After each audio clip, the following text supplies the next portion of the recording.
کیسے کروں بیان میں رتبہ حسین کا، کیسے کروں بیان میں رتبہ حسین کا، اور نانا کے دین کے واسطے صدقہ حسین کا۔ اور غلبہ ہو جب بھی کہیں غاصب یزید کا، غلبہ ہو جب بھی کہیں غاصب یزید کا، تو مقصود ہے پھر جذبہ حسین کا۔ اور ظالم کے ظلم و جبر پہ تڑپی تھی سرزمین، ظالم کے ظلم و جبر پہ تڑپی تھی سرزمین، رویا تھا کتنے درد سے پوچھا حسین کا۔ اب مومنین اکرام آپ کے سامنے میں دعوت دیتا ہوں مولانا جناب محمد عباس صاحب کو، جو یونان سے تشریف لائے ہیں، کہ مومن سے خطاب فرمائیں۔ صلوات پڑھیں بہت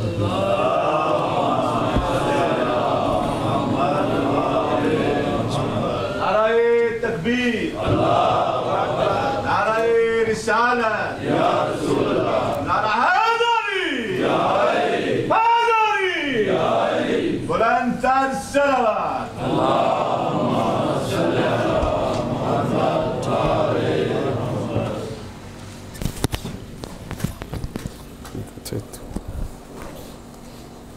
تبرکاً سورہ فاتحہ۔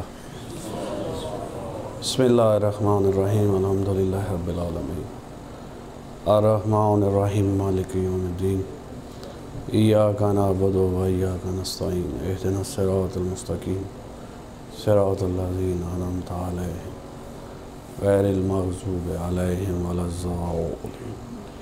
یا کریم افعل بما انت اہلہ ولا تفعل بما انا اہلہ، بجائے محمد وآلہ الطیبین الطاہرین المعصومین۔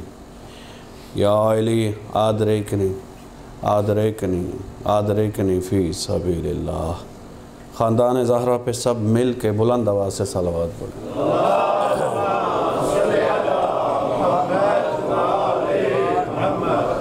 نعرہ تکبیر، جتنا خالق کا نام بلند ہے سارے مل کے بآواز بلند نعرہ تکبیر، نعرہ رسالت، نعرہ رسالت، نعرہ حیدری، حیدری، حسینیت، حسینیت، یزیدیت، یزیدیت۔ مجلس کی قبولیت کے لیے بآواز بلند صلوات پڑھیں۔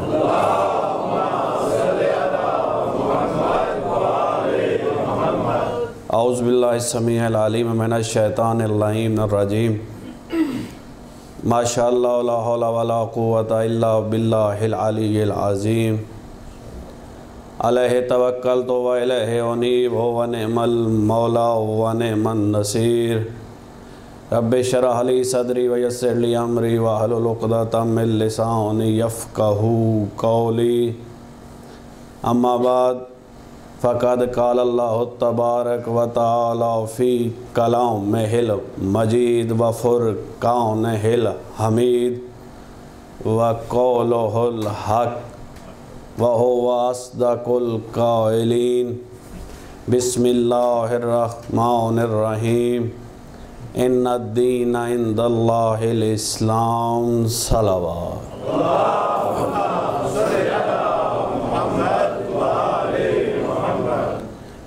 حسب عدد دعا گو ہوں مولا اب تمام حضرات کو آباد و شاد رکھے۔ جتنے مومنین حاضر یا غیر حاضر ہیں مولا ان سب کی توفیقات میں اضافہ فرما۔ آپ کی یہ محنت، یہ خرچ، اخراجات بارگاہ سید الشہداء میں منظور و مقبول ہو۔ اس ذکر کا صدقہ مولا جو بے اولاد ہیں انہیں اولاد نرینہ صالحہ عطا فرما، جو مقروض ہیں ان کا قرض ادا غیب سے کر دے، جو بیمار ہیں انہیں شفاء کاملہ عاجلہ عطا فرما۔ تمام مومنین کے بچوں کو دینی دنیاوی تعلیم میں کامیابی و کامرانی عطا فرما۔ بار میں لال ولایت کا جلد ظہور فرما، ہمیں ان کی زیارت سے مشرف فرما۔ آپ سارے مل کے ایک دفعہ بآواز بلند صلوات پڑھیں۔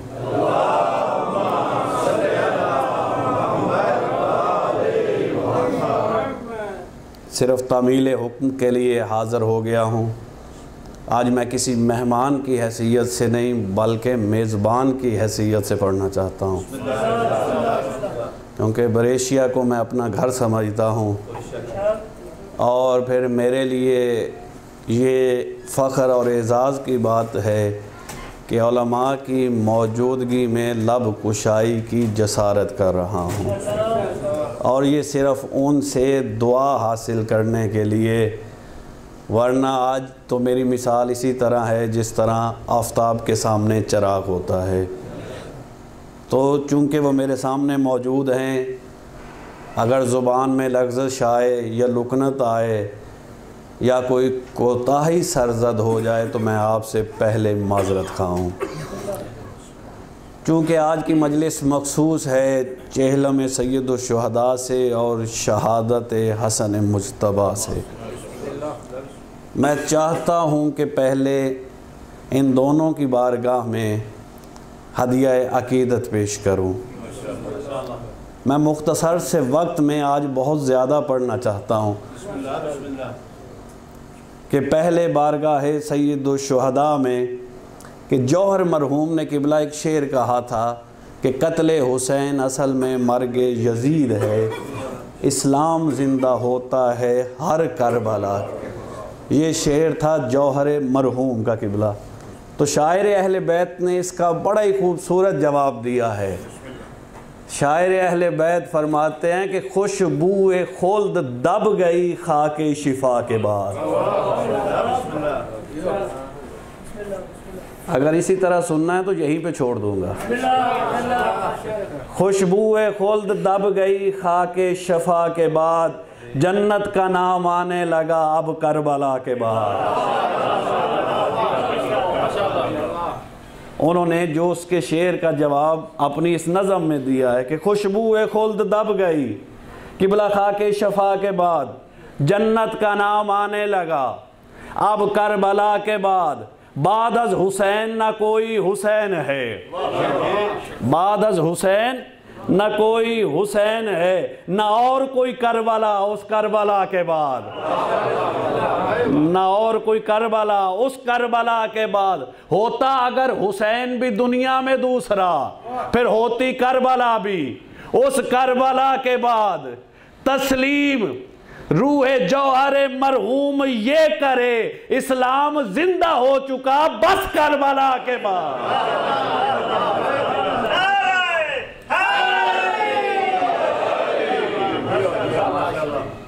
اسلام زندہ ہو چکا بس کربلا کے بعد۔ شہزادہ حسن کی بارگاہ میں کہ جس کے وجود پاک کی خالق ثنا کرے،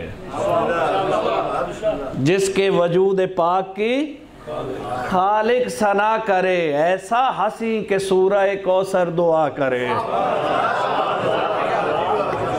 جس کے وجود پاک کی خالق ثنا کرے، ارے ایسا ہنسی کہ سورہ کوثر دعا کرے، جو لب کشا ہو کبھی تو زہرا سنا کرے، جو لب کشا ہو کبھی تو زہرا سنا کرے، آل محمد کی جس سے خدا ابتدا کرے، آل محمد کی جس سے خدا ابتدا کرے، اور مایوسیوں کے دور میں میرے نبی کا چین ہے، ایسا امام کہ جس کی رعایا حسین ہے۔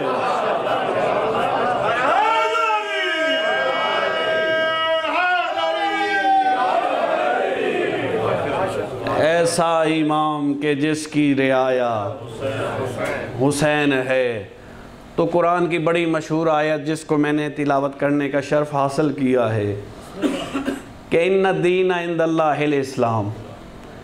میرے ہر بزرگ ہر عزیز کو یہ آیت یاد ہے کہ اللہ کے نزدیک فقط دین اسلام ہے، دین قبلہ نہیں بدلا، آدم سے لے کے خاتم تک دین ایک رہا، اسی دین کو لے کے آدم آیا، اسی دین کو لے کے نوح کشتی میں سوار ہوا، اسی دین کو لے کے ابراہیم آیا، اسی دین کو لے کے موسیٰ فرعون سے لڑتا رہا، اسی دین کو لے کے عیسیٰ آیا، اسی دین پہ مصطفیٰ آیا۔ قبلہ دین ایک رہا، آدم سے لے کے خاتم تک دین نہیں بدلا، شریعتیں بدلتی رہی، شریعتیں ما شرع لکم من الدین ما وصی بہ، کہ ہم نے پھر اس دین میں شریعتیں قائم کی۔ سب سے پہلی شریعت حضرت نوح علیہ السلام کی، سب سے پہلی شریعت ہے حضرت نوح علیہ السلام کی۔ جب تک نوح کی شریعت موجود، جو نوح کی شریعت پہ عمل کرے گا وہ یقیناً جنتی، وہ یقیناً جنتی۔ اگر نوح کی شریعت والا آدمی ابراہیم کے دور میں پہنچ جائے، اب آگئی قبلہ ابراہیم کی شریعت، کیا اب نوح کی شریعت پہ چلنے سے جنت ملے گی؟ اب اسے ابراہیم کی شریعت پہ عمل کرنا پڑے گا۔ اب نوح کی شریعت ذریعہ نجات نہیں، نوح کے دور میں تھی، لیکن جب آئی ابراہیم کی شریعت، اب ابراہیم کی شریعت ذریعہ نجات، لیکن ابراہیم کے دور تک اگر کوئی آدمی ابراہیم کے دور والا زندہ رہ گیا، پہنچ گیا موسیٰ کے دور میں، تو کیا ابراہیم کی شریعت جنت لے کے دے گی؟ اب اسے موسیٰ کی شریعت پہ عمل کرنا پڑے گا۔ اگر موسیٰ کی شریعت والا آدمی پہنچ گیا حضرت عیسیٰ علیہ السلام کے دور میں، تو کیا موسیٰ کی شریعت جنت لے کے دے گی؟ اب اسے عیسیٰ کی شریعت پہ عمل کرنا پڑے گا۔ تو جو شریعت بعد میں آتی ہے وہ ذریعہ نجات بنتی ہے۔ ہر شریعت اپنے اپنے دور میں باعث نجات ہے، لیکن جب دوسری آ گئی تو دوسری کے ہوتے ہوئے پہلی والی شریعت باعث نجات ہے ہی نہیں۔ تو اب اگر عیسیٰ کی شریعت والا آدمی مصطفیٰ کے دور میں آ گیا تو کیا عیسیٰ کی شریعت پہ چلنے سے جنت ملے گی؟ اب مصطفیٰ کی شریعت پہ چلنے سے جنت ملے گی۔ میں نے بڑی تیزی سے یہ ارتقاء شریعت بیان کیا ہے کہ آپ کو جو میں نے فیصلہ دینا ہے کہ وہ آپ کی سمجھ میں آ سکے، اس فیصلے کو آج آپ نے اپنے ذہنوں میں محفوظ کرنا ہے۔ علماء کی موجودگی میں کہہ رہا ہوں، یہ ہے ارتقاء شریعت، کہ جو بعد والی شریعت ہے وہ ذریعہ نجات ہے۔ اب آ گئی مصطفیٰ کی شریعت۔ مصطفیٰ کی شریعت میں پہلا حکم آیا، قولوا لا الہ الا اللہ تفلحون، کہ تم لا الہ الا اللہ کہو نجات پا جاؤ گے۔ لا کتنی آسان ہے جنت، قبلہ فقط لا الہ سے جنت مل رہی۔ اب کوئی لا الہ پڑھ کے اس دنیا سے چلا گیا تو وہ یقیناً جنتی ہے، کیونکہ ابھی کوئی دوسرا حکم آیا ہی نہیں۔ اہمیت ہوتی ہے قبلہ بعد والے حکم کی، ابھی دوسرا حکم آیا ہی نہیں، صرف اتنا کہا گیا قولوا لا الہ الا اللہ تفلحون، کہ تم لا الہ الا اللہ کو فلاح پا جاؤ گے۔ لیکن اگر وہ آدمی زندہ رہ گیا، دوسرا حکم آ گیا اقیموا الصلاۃ، تو اب فقط لا الہ سے جنت نہیں ملے گی، اب لا الہ باعث نجات نہیں، بلکہ آج ساتھ نماز بھی پڑھنی پڑے گی۔ اگر پھر زندہ رہ گیا، اب جتنی دیر زندہ رہے گا اتنے زیادہ مصائب۔ پھر زندہ رہ گیا، حکم آ گیا ہجرت پہ جاؤ، تو کیا اب فقط نماز اور لا الہ سے جنت ملے گی؟ نہیں، اب ہجرت پہ بھی جانا پڑے گا۔ اب اگر پھر زندہ رہ گیا، حکم آ گیا آتیت الزکوٰۃ، کہ اب زکوٰۃ بھی دو، تو اب ان پہلے 3 حکموں سے جنت نہیں ملے گی، اب زکوٰۃ بھی دینا پڑے گی۔ یعنی نجات موقوف ہو رہی ہے قبلہ آخری حکم پہ۔ اب پھر زندہ رہ گیا، پھر حکم آ گیا کہ حج پہ جاؤ، اب ان پہلے 3 حکموں سے جنت نہیں ملے گی، بلکہ زکوٰۃ بھی ادا کرنی پڑے گی۔ اب پھر زندہ رہ گیا، حکم آ گیا جہاد بھی کرو، تو اب جہاد کرنے سے جنت ملے گی۔ اب علماء اسلام سے انصاف کی بھیک مانگتا ہے عباس کہ مجھے انصاف سے بتاؤ مصطفیٰ کی شریعت کا آخری حکم کون سا آیا؟ مصطفیٰ کی شریعت کا آخری حکم کون سا آیا؟ خدا کی قسم ہر ایک کا متفق فیصلہ کہ مصطفیٰ کی شریعت کا آخری حکم 18 ذی الحج کو خم غدیر پہ آیا.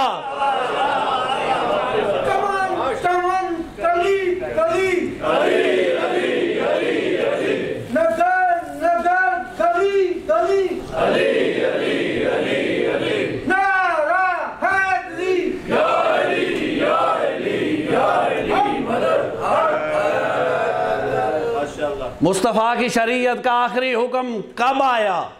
18 ذی الحج کو خم غدیر پہ آیا.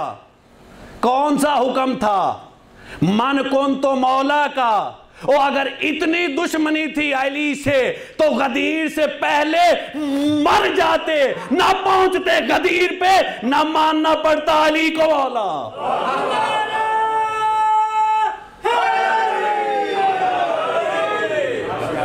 اگر اتنی دشمنی تھی تو غدیر سے پہلے مر جاتے، نہ پہنچتے غدیر پہ.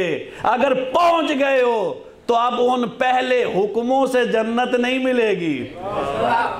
جس طرح جب تک دوسرا حکم نہیں آیا پہلا حکم باعث نجات ہے، باعث جنت ہے، لیکن جب دوسرا حکم آ گیا تو اس حکم پہ عمل کرنے سے جنت ملے گی. اب مصطفیٰ کی شریعت کا آخری حکم 18 ذی الحج کو خم غدیر پہ آیا کہ یا ایھا الرسول بلغ ما، اے میرے رسول پہنچا دے میم الف ما کو. اب جو میم الف ما کو سمجھتے ہیں وہ تو بولیں گے، پہنچا دے میم الف. یہ میم الف ما ہے کیا؟ کہ یا ایھا الرسول بلغ ما انزلا، یہ پہنچا دے میم الف ما کو. تو آؤ آپ کو ذرا شب معراج نہ لے کے چلوں کہ جب نبی وہاں پہنچے جہاں پہ ادراک انسانی کی رسائی ناممکن ہے، کہ جب نبی پہنچے تو اللہ نے کیا کہا؟ فَأَوْحَىٰ إِلَىٰ عَبْدِهِ مَا اوہا، کہ اللہ نے اپنے عبد پہ وحی کی. کون سی وحی؟ میم الف ما. میم الف ما. تو آج وہی خالق کہہ رہا ہے کہ جو میں نے وحی ارے شب معراج تجھ پہ کی تھی، یا ایھا الرسول بلغ ما، آج اسی پیغام کو پہنچا دے. آج اسی میم الف ما کو پہنچا دے. اور کہا کہ بلال کہو حی علی، میں نے غدیر نہیں پڑھنی، میں نے فیصلہ دینا ہے. حی علی خیر العمل، کہ آؤ سب سے اچھے عمل کی طرف. دنیا حیران تھی، ہم نمازیں پڑھ چکے، ہم نے روزے رکھ لیے، ہم نے تازہ تازہ حج بھی کر لیا، جیسا ممکن ہوا ویسا جہاد بھی. یہ کون سا خیر العمل ہے جو ان سب عملوں سے بہتر ہے؟ آؤ دیکھتے ہیں وہ خیر العمل ہے کیا. یہ میری اپنی ایک فکر ہے کہ بلا اگر نبی بتا دیتے نا کہ ان کو کہو میں نے تم سے علی کو مولا منوانا ہے، شاید وہ چلے جاتے. لیکن یہ نبی کی حکمت تھی، کہا حی علی خیر العمل، آؤ خیر عمل کی طرف. تو اب وہ اس پریشانی میں مبتلا ہو گئے، اس فکر میں مبتلا ہو گئے کہ سارے عمل تو ہم کر چکے، آؤ آج دیکھتے ہیں یہ خیر العمل ہے کیا. یہ خیر العمل ہے کیا. اور کتنے افسوس کی بات ہے کہ جو خیر العمل تھا یہ نبی کا جملہ ہے، کائنات کے نبی کا قبلہ جملہ ہے. اس جملے کو قبلہ اذان سے خارج کر دیا گیا، اور ایک بڑا محمل سا جملہ اذان میں شامل کر دیا گیا. میں بڑا ہی وسیع القلب انسان ہوں، میں کسی پہ اعتراض نہیں کرنا چاہتا.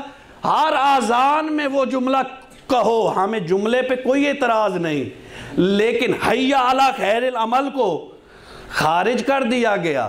الصلاۃ خیر من النوم کو شامل کر دیا گیا. حی علی خیر العمل یہ کس کا جملہ ہے؟ کائنات کے نبی کا. الصلاۃ خیر من النوم، یہ کس کا جملہ ہے؟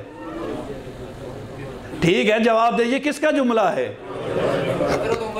یہ کسی صحابی کا جملہ نہیں ہے، قبلہ کی موجودگی میں کہہ رہا ہوں، یہ کسی صحابی کا جملہ نہیں ہے، یہ ایک صحابی کے نوکر کا جملہ ہے، یہ ایک صحابی کے نوکر کا جملہ ہے کہ صحابی کو جب جاگ نہ ہو سکی نماز کے وقت تو اس کے نوکر نے اس کے سرہانے آ کے کہا سرکار اٹھو، الصلاۃ خیر من النوم، کہ نماز نیند سے بہتر ہے، نماز نیند سے بہتر ہے۔ یہ جملہ ہے صحابی کے نوکر کا۔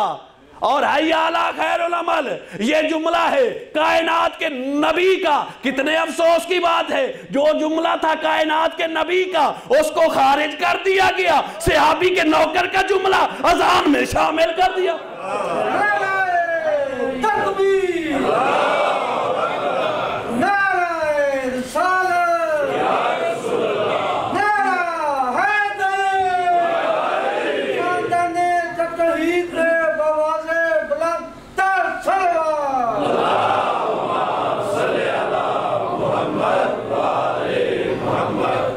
اور ایک محمل سا جملہ کہ نماز نیند سے بہتر ہے، یعنی فقط نیند سے بہتر ہے۔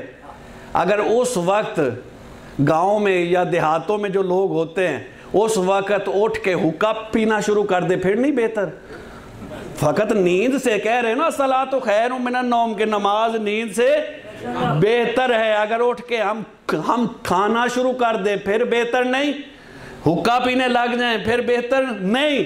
حی علی خیر العمل کتنا عظیم جملہ تھا کہ آؤ سب سے اچھے عمل کی طرف، وہ کائنات کے نبی کا جملہ، یہ صحابی کے نوکر کا جملہ، کائنات کے نبی کا جملہ خارج کر دیا گیا، صحابی کے نوکر کا جملہ شامل کر دیا گیا۔ پھر اعتراض ہم پہ کہ شیعہ صحابہ کی توہین کرتے ہیں، یہ عزت ہو رہی ہے، اور یہ عزت ہو رہی ہے کہ اذان میں جملہ شامل کر دیا کہ قیامت تک ہر آنے والا مسلمان اور جس کے علم میں ہی نہیں اسے بھی معلوم ہو جائے کوئی نماز کے وقت سو رہا تھا، کوئی نماز کے وقت سو رہا تھا۔ پھر مقابلہ ہے اس علی سے جس نے 19 رمضان کی صبح کو صبح صادق سے مخاطب ہو کے کہا، اور صبح صادق گواہ رہنا تو نے آج تک علی کو سوتے ہوئے نہیں دیکھا، علی نے تجھے ابھرتے ہوئے دیکھا ہے۔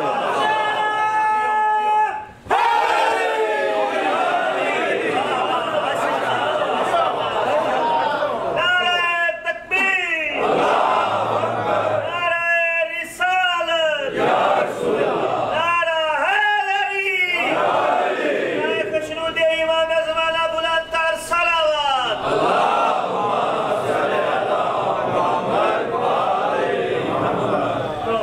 ہمیں کہتے ہو ہم عزت نہیں کرتے، یہ عزت ہو رہی ہے کہ جن کو نہیں پتا ان کو بھی پتا چل جائے۔ اگر نماز کے وقت جاگ نہ آ سکے تو اس وقت پھر انسان پہ کس کا غلبہ ہوتا ہے؟ شیطان کا غلبہ۔ تو گویا ماننا پڑے گا کچھ ایسے ہیں جن پہ شیطان کا غلبہ ہو سکتا ہے۔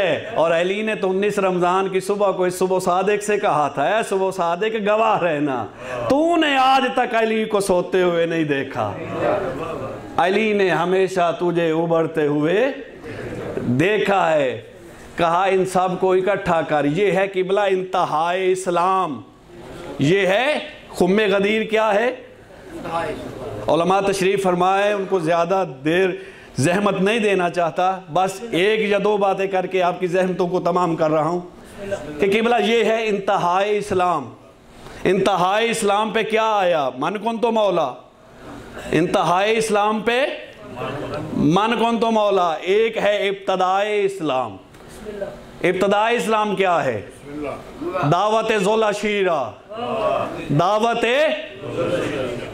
ذل عشیرہ، وہ ہے اسلام کی ابتدا، غدیر ہے اسلام کی انتہا۔ آؤ دیکھو ابتدا میں کیا ہوا، انتہا پہ کیا ہوا؟ ابتدا پہ اللہ نے کہا وانذر عشیرتک الاقربین، کہ نبی نے جب ان کو اکٹھا کیا کہا ہے تم میں سے کوئی میری مدد کرنے والا؟ تو 3 دفعہ میرے اور آپ کے مولا کائنات اٹھے، کہا آنا ناصرک یا رسول اللہ، میں آپ کی مدد کروں گا۔ اور غیر اللہ سے مدد کو بدعت کہنے والوں، کائنات کا نبی اسلام کی بنیاد ہی بدعت پہ رکھ رہا، اسلام کی بنیاد ہی بدعت پہ، اسلام کی بنیاد ہے یا علی مدد پہ، اسلام کی بنیاد ہے قبلہ یا علی مدد پہ، وہ ہے ابتداء اسلام۔ ابتداء اسلام پہ آیا یا علی مدد، انتہا اسلام پہ آیا من کنت مولا، انتہا اسلام پہ آیا من کنت مولا۔ علماء کی موجودگی میں کہہ رہا ہوں، اگر آج ایک جملہ میں کہہ کے یہاں سے چلا جاؤں کہ آج کے بعد نماز نہ پڑھنا، تو ابھی میں دروازے تک نہیں پہنچوں گا، لوگ بخاری صاحب کے گرد جمع ہو جائیں گے، کہیں گے یہ کس کافر کو بلایا تھا؟ ایسے ہی ہے نا یہ